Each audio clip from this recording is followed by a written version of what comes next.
Hello students, welcome to Gyan Jyoti Public School. Today I am going to teach science lesson light, reflection and refraction. What is light? Previous class में 7 standard में आप लोग पढ़ चुके हैं light के बारे में, रिफ्लेक्शन ऑफ लाइट के बारे में, लॉ ऑफ रिफ्लेक्शन के बारे में आप लोग पढ़ चुके हैं. थोड़ा सा एक नज़र हम वहाँ पर डालते हैं. तो व्हाट इज लाइट? लाइट क्या है? तो light is a form of energy which produces the sensation of sight in us. अर्थात किसी भी वस्तु को हम लोग कैसे देखते हैं. ठीक है, तो कैसे देखते हैं? तो देखिए, जैसे मान कर चलिए ये ऑब्जेक्ट हो गया, अब ये सन हो गया. ठीक है, अब सन का यहाँ पर जो लाइट है यहाँ पर किसी भी ऑब्जेक्ट के पास जब पड़ता है तो इसका रिफ्लेक्शन होता है, और रिफ्लेक्शन हमारे आँखों में जब जाता है तो उसका एक इमेज बनता है जिससे हम वस्तु को आसानी से देखते हैं. अंधेरे कमरे में यदि हम जाते हैं तो वहाँ डार्कनेस है, कोई लाइट नहीं है, तो वहाँ कोई भी इमेज फॉर्म नहीं होगा. ठीक है, लेकिन जैसे ही हम उजाले में जाते हैं, सूर्य के प्रकाश में जाते हैं, तो किसी भी वस्तु का इमेज हमारी आँखों पर पड़ता है, ये आँखों में बनता है. तो कैसे बनता है? तो सूर्य का जो प्रकाश है वो ऑब्जेक्ट पर जाता है और वहाँ से रिफ्लेक्ट होता है. जैसे प्लेन मिरर में हम लोग देखते हैं आईना को, उस पर सूर्य का प्रकाश यदि आता है तो किसी दीवार पर हम लोग उसका इमेज को फॉर्म होते हुए देखते हैं, बनते हुए देखते हैं. ठीक है, तो सेम वही चीज़ है. तो light is a form of energy which produces the sensation of sight in us. अर्थात हम लोग जो हैं, प्रकाश एक ऊर्जा का स्रोत है. ठीक है, जो प्रोड्यूस करता है साइट ऑफ सेंसेशन को हम लोगों में. ठीक है, अब हम आते हैं reflection of light. Reflection of light में देखिए क्या है, एक हमने प्लेन मिरर बनाया है ये. ठीक है, प्लेन मिरर जिसको हम दर्पण कहते हैं, आईना. अब यहाँ पर एक हमने इंसिडेंट रे, आपतित किरण जिसको कहते हैं हिंदी में, इंसिडेंट रे यहाँ पर बनाया है, इंडिकेट किया है कि प्रकाश की किरण इस प्लेन मिरर पर आ रही है. तो आने वाली किरण को हमने क्या कहते हैं? Incident ray. ठीक है, और ये एक पॉइंट हो जाता है. ठीक है, पॉइंट ऑफ इंसिडेंस होता है इसको. ये वो जो बिंदु आप देख रहे हैं वो पॉइंट ऑफ इंसिडेंस है. अर्थात वो हमारा इंसिडेंट रे हो गया, और इस बिंदु पर जैसे ही ये मिरर पर ये रे आती है तो ये रिफ्लेक्ट होता है. रिफ्लेक्ट अर्थात टकराने के बाद उसकी दूसरी दिशा में वो अपना रास्ता बनाता है, तो ये रिफ्लेक्शन हो गया. तो ये हमारा हो गया रिफ्लेक्टेड रे. ठीक है, और अब देखिए ये हमारा नॉर्मल है, यहाँ से एक हमने लंब खींच दिया है ये. ठीक है, तो इंसिडेंट रे और रिफ्लेक्टेड रे जिस बिंदु पर ये दोनों मिलते हैं, यहाँ से जो परपेंडिकुलर जो होता है वो नॉर्मल होता है. ठीक है, तो समझ में आ गया. ये हमारा प्लेन मिरर है, ये इंसिडेंट रे, ये रिफ्लेक्टेड रे, ये नॉर्मल हो गया, ये पॉइंट जो है पॉइंट ऑफ इंसिडेंस हो गया. अब इसका डिफिनीशन हम चलिए देखते हैं. इंसिडेंट रे का कैसे हम डिफिनीशन लिखेंगे? तो any ray which falls on the reflecting surface, कोई भी किरण यदि रिफ्लेक्टिंग सरफेस पर यदि गिरती है, ठीक है, तो उसको हम इंसिडेंट रे कहते हैं. ठीक है, अब पॉइंट ऑफ इंसिडेंट क्या है? तो देखिए, the point on the reflecting surface at which the incident ray fall a known as the point of incident. माने जिस बिंदु पर वो गिरती है उस बिंदु को हम क्या कहते हैं? पॉइंट ऑफ इंसिडेंट कहते हैं. रिफ्लेक्टेड रे क्या है? तो any ray which is reflecting surface is known as reflected ray. अब कोई भी किरण जो रिफ्लेक्टिंग सरफेस से रिफ्लेक्ट होता है, टकराता है यहाँ से आकर के, तो उसको हम कहते हैं रिफ्लेक्टेड रे. अब ये नॉर्मल, ओपी हमारा क्या है? नॉर्मल है. तो व्हाट इज नॉर्मल? तो नॉर्मल का डिफिनेशन देखिए. तो normal is a line draw perpendicular to the reflecting surface at the point of incidence. मतलब जो भी पॉइंट ऑफ इंसिडेंस है, ठीक है, तो एक लंब हम वहां से खींचते हैं, वो लंब हमारा नॉर्मल होता है. ठीक है, परपेंडिकुलर जो होता है वो नॉर्मल होता है. अब यहाँ पर आइए देखते हैं. अब इंसिडेंट रे और नॉर्मल के बीच एक एंगल बनता है. ठीक है, और यहाँ भी देखिए नॉर्मल और रिफ्लेक्टेड रे के बीच में एक एंगल बनता है. तो इस एंगल को हम क्या कहेंगे? इस एंगल को हम कहेंगे एंगल ऑफ इंसिडेंस, ठीक है। और इस एंगल को हम क्या कहेंगे, एंगल ऑफ रिफ्लेक्शन। ये समझ में आ गया कि what is angle of incidence. तो angle between incident ray and normal is called angle of incidence, ठीक है। एंगल ऑफ रिफ्लेक्शन, तो angle between reflected ray and normal is called angle of reflection. यह हमने डिफाइन किया हुआ है, देखिए यहाँ पर एंगल ऑफ इंसिडेंस जिसको आई से हम इंडिकेट करते हैं, the angle between the incident ray and the normal at the point of incident is known as angle of incidence.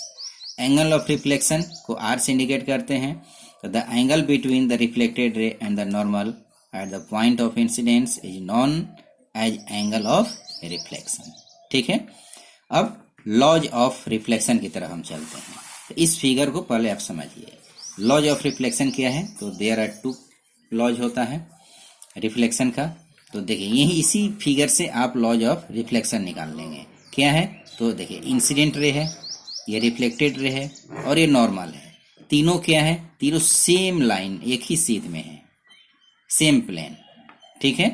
मतलब all lie in the same plane. तो हम यहाँ लिख सकते हैं the incident ray, the reflected ray and the normal to the mirror at the point of incidence, ठीक है। All lie in the same plane, एक ही सीध में है। सेकेंड लॉ क्या है, देखिए ये एंगल है, यहाँ ये एंगल बनाया गया है, दोनों एंगल इक्वल होता है। तो हम यहाँ पर लिखेंगे angle of incidence is always equal angle of reflection, ठीक है। सेकेंड लॉ हो गया। अर्थात हिंदी में यदि हम इसको समझते हैं कि आपतित किरण, परावर्तित किरण और अभिलंब तीनों एक ही सीध में होते हैं, और सेकेंड लॉ हो जाएगा कि आपतन का कोण अर्थात एंगल ऑफ इंसिडेंस परावर्तन कोण के बराबर होता है, अर्थात एंगल ऑफ रिफ्लेक्शन के बराबर होता है। तो हम यहाँ लॉ लिखे हुए हैं, आप देखिए the incident ray, the reflected ray and the normal to the mirror at the point of incidence all lie in the same plane.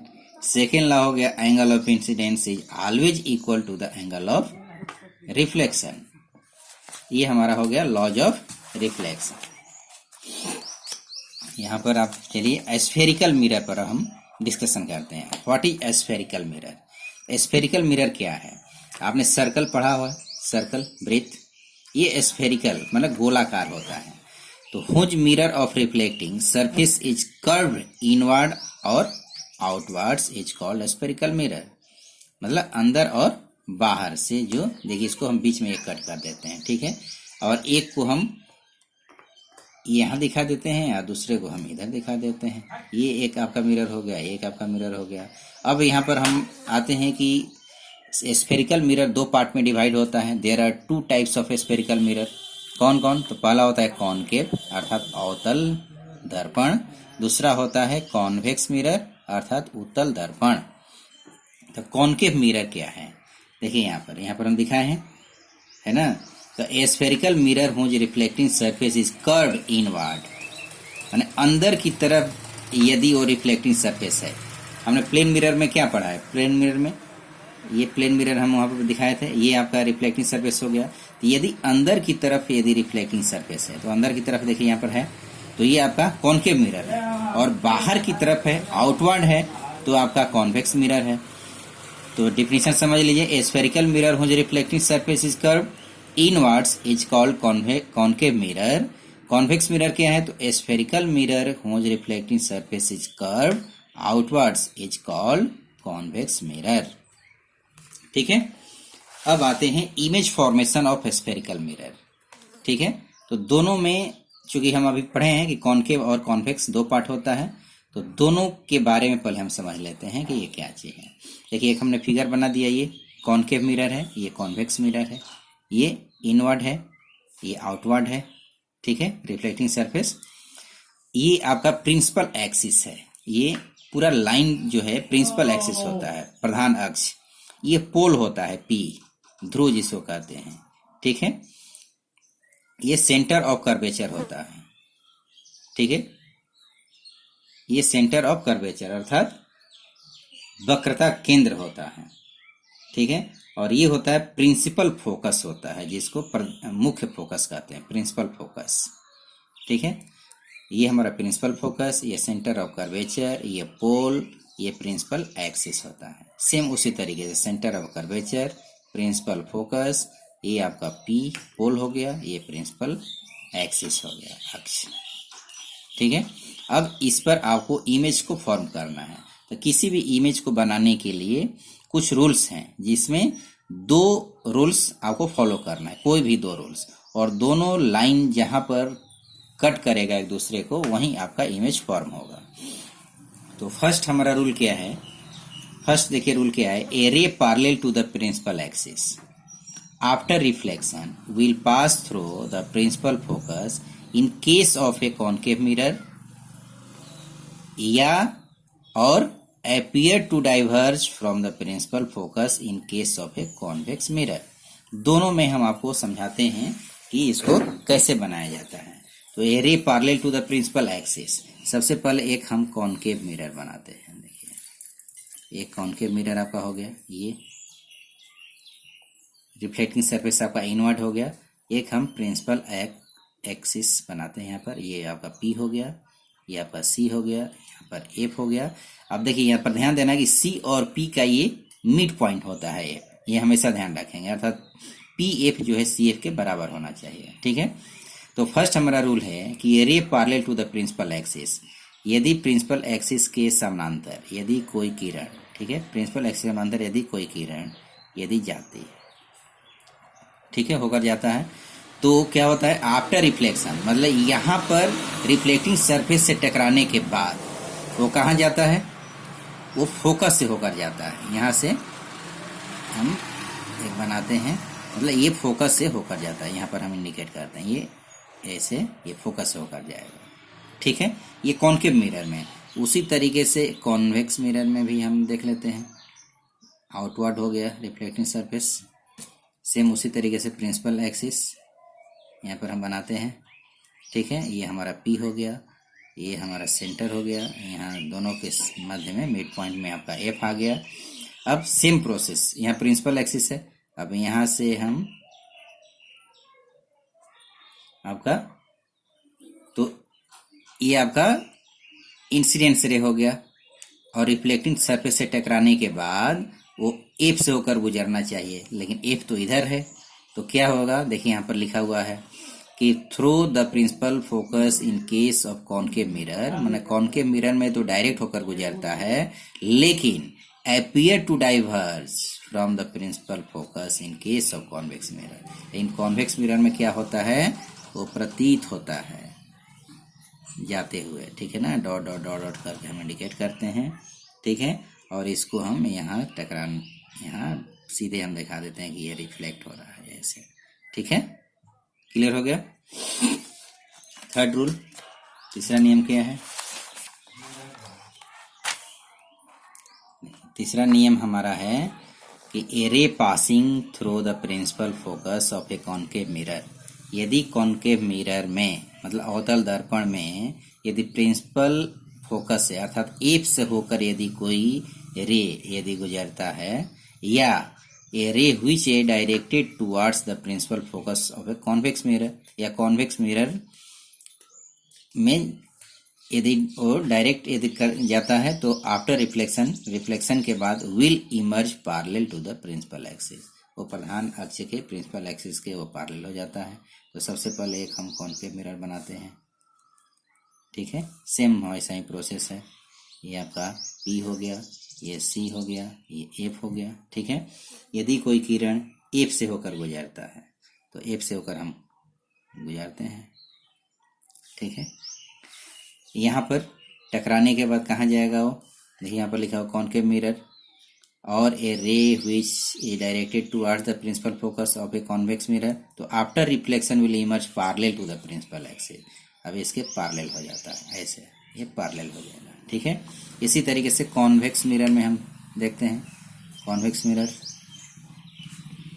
ये आपका सी हो गया, ये एफ हो गया। ठीक है, ये आपका पी हो गया। अब यहाँ पर एफ से होकर किरण को हम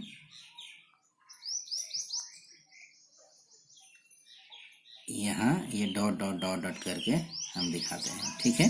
अर्थात यहाँ ये किरण रे यहाँ से टकराने के बाद कहाँ से होकर गुजरता है, मुख्य अक्ष के समानांतर, मुख्य अक्ष के समानांतर हो जाता है यहाँ, ठीक है। और इसको हम मिला देते हैं, सब में आपका विलंब होगा डॉट डॉट, ठीक है। ये हमारा सेकेंड लॉ हो गया। अब थर्ड लॉ, थर्ड लॉ में देखिए, a ray passing through the centre of curvature of a concave mirror or directed in the direction of the center of curvature of a convex mirror, after reflection is reflected back along to the same path। यदि centre of curvature से, यदि वक्रता केंद्र से कोई किरण होकर गुजरता है तो रिफ्लेक्टिंग सरफेस से टकराने के बाद पुनः उसी दिशा में वापस चला जाता है। जैसे कॉनकेव मिरर में आप देखिए, सबसे पहले ये हमारा P हो गया, ये हमारा C हो गया, ये F हो गया, ठीक है। यदि किसी किरण को यदि C से होकर हम गुजारते हैं यहाँ से, तो पुनः बैक होकर उसी दिशा में वापस चला जाएगा, ठीक है। उसी तरीके से यहाँ पर कॉन्वेक्स मिरर में हम देखते हैं, कॉन्वेक्स मिरर, कॉन्वेक्स मिरर में आप देख लीजिए, यहाँ पर C है, यहाँ पर F है, ठीक है। तो यहाँ पर क्या करेंगे, C से होकर गुजरना है, तो सबसे पहले हम यहाँ पर डॉट डॉट दिखा देते हैं और इसी लाइन में हम ये आपका ये रे, ये हमारा हो गया। यहाँ से किरण ये आप आता है, यहाँ से प्रतीत हो रहा है यहाँ आते हुए और पुनः उसी दिशा में बैक हो जाएगा, ठीक है। अर्थात 3 हमारे पास रूल हो गया। फर्स्ट, यदि प्रिंसिपल एक्सिस के यदि पैरेलल है, ठीक है, तो कहाँ से होकर जाता है, एफ से होकर गुजरता है। यदि एफ से होकर गुजरती है तो प्रिंसिपल अक्ष के वो पैरेलल हो जाता है। थर्ड है कि यदि सेंटर और कर्वेचर से होकर गुजरता है तो पुनः उसी दिशा में वापस लौट जाता है। तो किसी भी ऑब्जेक्ट का इमेज को फॉर्म करने के लिए मिनिमम हमको 2 रूल्स, 2 नियम का पालन करना है। दोनों जो रिफ्लेक्टेड रे है, ठीक ना, जहां पर एक दूसरे को कट करेगा वहीं हमारा इमेज फॉर्म होगा, ठीक है। जैसे हम एक इमेज फॉर्म देखते हैं। यदि ऑब्जेक्ट, ठीक है,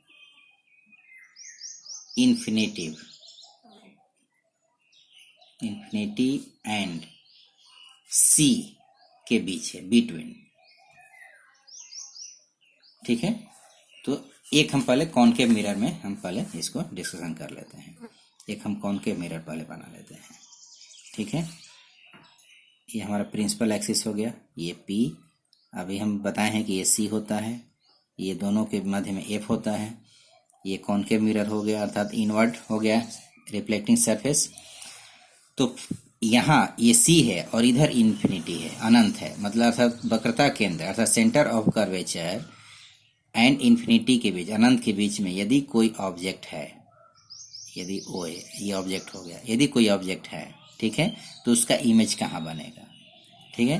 तो सबसे पहले हम क्या करेंगे, फर्स्ट रहा कि यदि प्रिंसिपल एक्सिस के पैरेलल, ठीक है, यदि पैरेलल हम किसी किरण, कोई भी ऑब्जेक्ट से यदि कोई किरण होकर गुजरता है तो रिफ्लेक्टिंग सरफेस से वो कहाँ जाता है, टकराने के बाद एफ से होकर जाता है, एफ से होकर जाता है, ठीक है, फर्स्ट।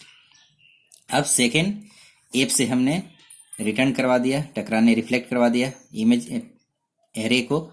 अब सी हमारा खाली बच रहा है, तो सी से यदि कोई भी रे जाता है, सी से होकर के, देखिए सी से होकर के यदि कोई जाता है, ठीक है, तो रिफ्लेक्ट होने के बाद पुनः उसी दिशा में वापस आ जाता है। अब ये दोनों यहाँ कट गया, ठीक है, दोनों का जब कटान बिंदु है तो आई भी हम यहाँ पर इंडिकेट कर देते हैं नाम, ये इमेज बन गया।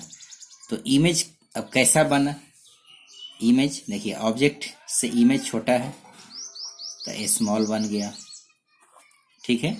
दूसरा,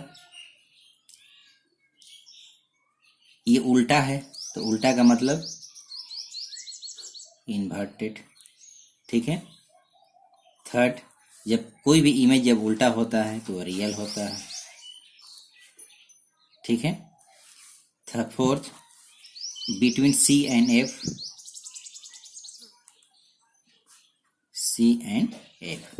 इसी तरीके से आप कोई भी इमेज फॉर्म कर सकते हैं। यदि ऑब्जेक्ट सी पर हो तो कहाँ बनेगा, ऑब्जेक्ट सी एंड एफ के बीच में हो तो कहाँ बनेगा, ऑब्जेक्ट यदि एफ पर है तो कहाँ बनेगा। ठीक है, तो इस तरीके से आप अपने से प्रयास करके इमेज को बनाना आप सीखेंगे और इस तरीके से आप उसका position of the object, position of the image.